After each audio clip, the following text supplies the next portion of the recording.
Olá, alunos do canal Direito em Tela. Veremos agora a classificação das constituições.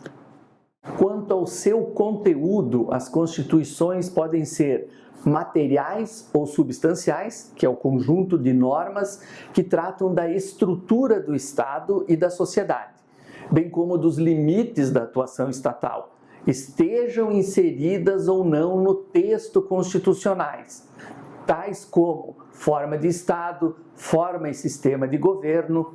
O Código Eleitoral, por exemplo, traz normas materialmente constitucionais, mas que não estão inclusas no texto constitucional. O grande exemplo é a Constituição inglesa. Ela não está codificada em um texto único. Constituições formais, o conjunto das normas jurídicas inseridas no texto escrito e solene, definidor das normas jurídicas hierarquicamente superiores. As normas formalmente constitucionais são aquelas inseridas no texto constitucional. Portanto, em uma Constituição escrita, existem regras materiais e formalmente constitucionais, pois dizem respeito à estrutura fundamental e aos limites do poder de Estado. São exemplos os artigos da Constituição sobre federação, república, processo eleitoral. Outras normas são apenas formalmente constitucionais, porque poderiam ser objeto de leis infraconstitucionais, porém foram incluídas no texto da Constituição. É o caso da licença paternidade, da manutenção do Colégio Dom Pedro II na órbita federal, por exemplo. Classificação quanto à forma. As constituições podem ser escritas, as normas estão codificadas em um texto único, ou podem ser não escritas. As normas não estão codificadas em um texto único, mas resultam de leis esparsas, da jurisprudência e até dos próprios costumes, como é o caso da Inglaterra, Israel e Nova Zelândia. Quanto ao modo de elaboração, as constituições podem ser dogmáticas, elaboradas por um órgão constituinte que incorpora no texto constitucional os valores políticos e ideológicos predominantes num determinado momento histórico. A Constituição escrita é sempre dogmática. Também podem ser históricas, costumeiras ou consuetudinárias. Elas seriam, então, produto da lenta evolução histórica, baseando-se em costumes, convenções, precedentes jurisprudenciais e textos esparsos. A Constituição não escrita é sempre histórica ou costumeira. Quanto à sua origem, as constituições podem ser populares, democráticas, promulgadas ou votadas. São aquelas elaboradas por um órgão constituinte composto de representantes legitimamente eleitos pelo povo, como é o caso da Constituição de 1988. Ou elas podem ser outorgadas, elaboradas sem a participação de representantes legitimamente eleitos pelo povo e são impostas por um governante, como é o caso da Constituição de 1937, imposta por Getúlio Vargas.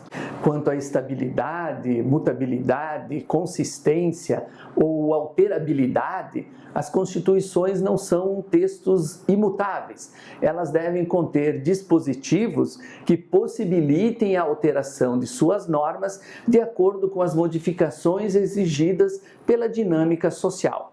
Se não fosse dessa maneira, a ordem constitucional seria rompida sempre que houvesse a necessidade de alteração de uma norma específica, mesmo que fosse uma norma de menor importância. Então, quanto a essa mutabilidade, podemos dizer que as constituições podem ser rígidas, quando exigem um procedimento especial de alteração dos preceitos constitucionais de forma mais rigorosa que os das demais normas infraconstitucionais. É o caso da Constituição dos Estados Unidos e de todas as constituições brasileiras republicanas. Na atual Constituição Federal, uma emenda constitucional, por exemplo, para ser modificada, aprovada, ela necessita de uma maioria qualificada de 3/5 do Congresso. Também podem ser as constituições, quanto à sua mutabilidade, flexíveis. Elas não exigem, então, um procedimento especial de modificação. As normas constitucionais podem ser alteradas com o mesmo procedimento das leis ordinárias. Também podem ser semirrígidas ou semiflexíveis. Contém uma parte flexível e outra rígida. Algumas normas constitucionais exigem um procedimento especial de alteração, outras não. Era assim a Constituição do Império. Também podem ser imutáveis ou utópicas, não estabelecem nenhuma forma de revisão das suas normas. São constituições perpétuas. A Constituição Federal de 88 pode ser considerada superrígida, uma vez que só pode ser alterada por um processo legislativo diferenciado e, excepcionalmente, em alguns pontos, ela é imutável, as cláusulas pétreas.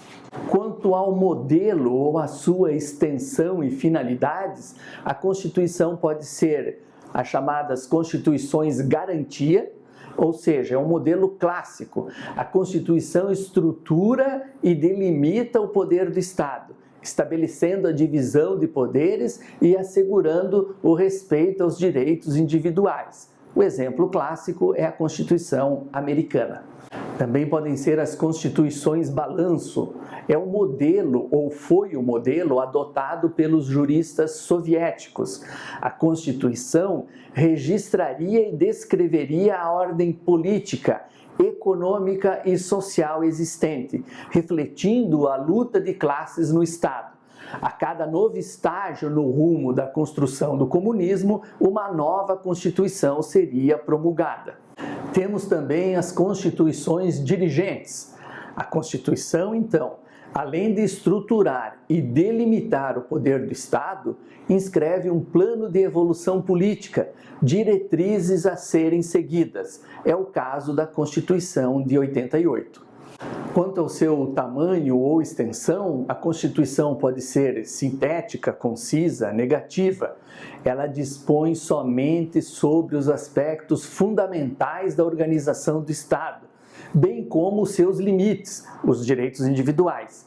Em poucos artigos, é o caso da Constituição americana, com seus 34 artigos, e 7 do texto original e mais as 27 emendas. Também a Constituição pode ser analítica, prolixa, abrangente.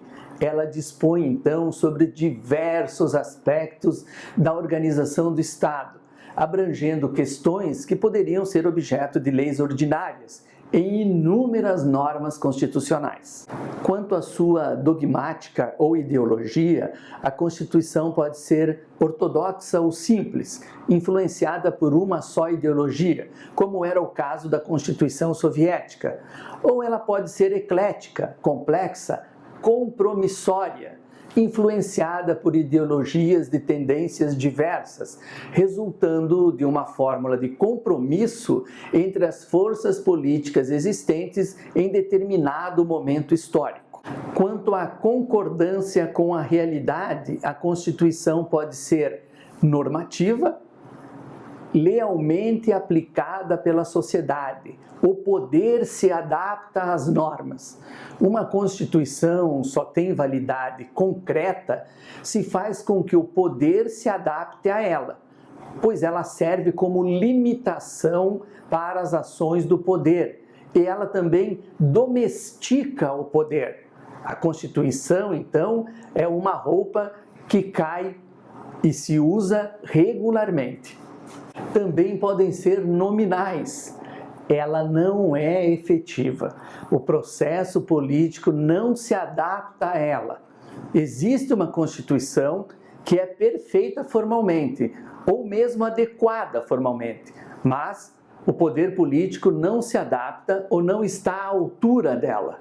Podemos dizer que ela é uma roupa que vai servir, mas no momento não tem efetividade.